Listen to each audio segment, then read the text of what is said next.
In this video, we'll be discussing the fungus Sporothrix schencki and the subcutaneous infection that it causes, which is known as sporotrichosis. Sporothrix is classically contracted by cuts from the thorns of a rose bush, which is how it got the name rose gardener's disease. We're going to keep with this theme for our sketch and use a gardener working in a rose garden as a setting for our scene. And we've appropriately titled this one Shanked by a Rose. So let's get going. We'll start by drawing out our garden. Sporothrix is not just found on rose thorns, but is also found on tree bark, bushes, and plants. So we'll draw in some nice greenery. It's also a dimorphic fungus, so we'll use our recurring symbol for dimorphism, the dimorphic butterfly. For once, this really actually works well with the scene. Butterflies belong in the garden. We'll also draw in some branching rose stems to represent the branching hyphae of Sporothrix that you would see if you look at cultures grown at 25 degrees Celsius. Next, we'll draw the roses, which are more like rosebuds, really. And these rosebuds are supposed to represent, of course, rose gardener's disease. And we chose to make them look like buds to represent the cigar-shaped yeast that you would see under a microscope. So why rosebuds to represent cigars? Well, Rosebud, of course, was the newspaper tycoon's dying word in Citizen Kane, which is directed by Orson Welles, who is well known for smoking a tobacco pipe, which is similar to a cigar. Just kidding. We'll represent cigar-shaped yeast with a cigar, and give it to our gardener to puff away while she's gardening. Okay, on to transmission.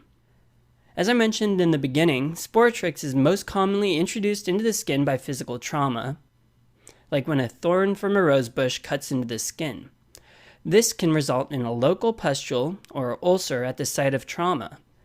Further nodules can then develop in an ascending pattern along the path of draining lymphatics. So we'll draw in some vines ascending up the brick walls in the background to represent this ascending infection. Notice how we've drawn these thorny vines of the rosebush wrapping around the gardener's arm? This is to represent how the cutaneous infection tracks up the lymphatics. Really, I think this is a great tool to think of sporotrichosis. If you think of the lymphatics as a network of vines throughout the body, the rosebuds sprouting up along the vines really paint a nice picture of what sporotrichosis looks like. The red bulbs on the vine should remind you of the red bumps that appear on the skin following the infection.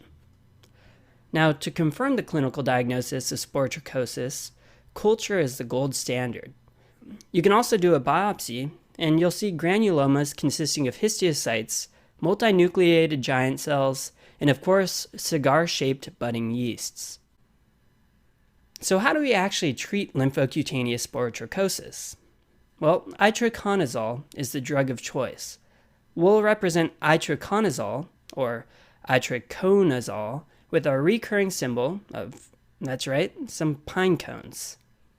We'll draw a few pine cones in the tree and some on the ground. These pine cones seem to work their way in every one of our fungal videos. So it seems like you really can't go wrong if you're guessing a conazole for a fungal infection. Another form of treatment that was really standard of care up until the 90s was a saturated solution of potassium iodide. Even though this really isn't used anymore, it may come up on tests, but more importantly, it'll give you something awesome to talk about on dates or cocktail parties.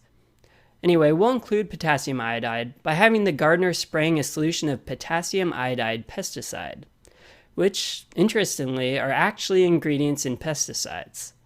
And that's another cocktail conversation for you. No extra charge. Anyway, that's all for Sporothrix schencki. Not too much to remember. Hopefully we've given you a good way to bring it all together. Just be able to recognize that ascending lymphadenitis, and of course the cigar-shaped yeast. We'll see you next time.